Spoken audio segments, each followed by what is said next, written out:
경찰이 대규모 폭력 시위를 주도한 혐의를 받고 있는 정광훈 목사와 그리고 범국민 투쟁본부 집행부 2명에 대한 구속영장을 신청한 소식입니다. 전 목사는요, 한국 기독교 총연합회의 회장이자 범국민 투쟁본부 총괄대표를 지내고 있습니다.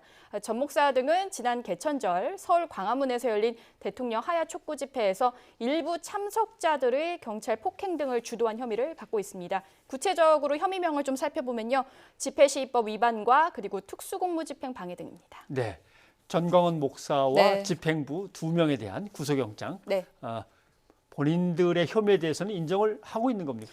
일단 전 목사는 경찰 조사에서요, 불법 행위를 지시한 적이 없다면서 혐의를 강하게 부인하고 있었습니다. 전 목사는 사실 앞서서 4차례 경찰의 소환 조사 요구를 모두 거부했다가 지난 12일 12시간 가까운 조사를 받았었습니다. 이 배경에는요, 경찰이 전 목사에 대한 출국을 금지하고 체포영장 신청 등을 검토하자 입장을 바꾼 것으로 풀이가 됩니다. 이 당시 조사에서 전 목사는 집회 때 자신의 허락 없이 청와대 방면으로 불법 진입하면 안 된다고 당부를 했다면서 사실상 혐의를 전면 부인했습니다. 범국민 투쟁본부 측에서는 전 목사에 대한 구속영장 신청에 대해서 정치적 탄압이다라고 현재 주장을 하고 있습니다.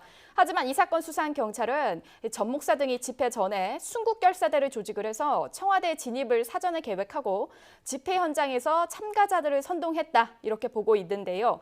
경찰은 현장에서 확보된 영상 자료와 관련자 조사 등을 바탕으로 전 목사 등의 혐의가 인정된다고 보고 또 사안의 중대성 등을 고려해 구속영장을 신청하기로 결정했다 이렇게 밝혔습니다. 네, 마지막에 지적한 그 내용, 뭐 결사대를 조직한다든가 청와대로 쳐들어가자 뭐 이런 선동을 했다든가 이런 거와 관련해서 뭐 내란 선동 등의 다른 혐의로도 고발된 게 있는 것 같아요. 그렇습니다. 전 목사는 앞서 이제 말씀드린 이 지시법 위반 혐의뿐만 아니라요, 내란 선동 그리고 뭐 정치자금법 위반 등 6가지 혐의로 지금 고발이 추가적으로 됐습니다. 자세히 살펴보면 집회에서 대통령 체포, 또 청와대 검거 이런 과격한 발언을 했고요.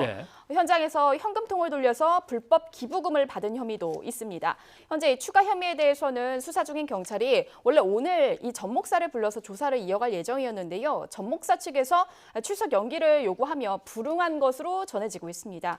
관련해서 경찰은 전 목사가 관련 혐의 조사에 제대로 응할 가능성이 낮다 이렇게 보고요. 신병을 확보해서 추가 혐의에 대한 수사를 이어가겠다는 계획입니다. 이현아 기자 수고하셨습니다. 감사합니다.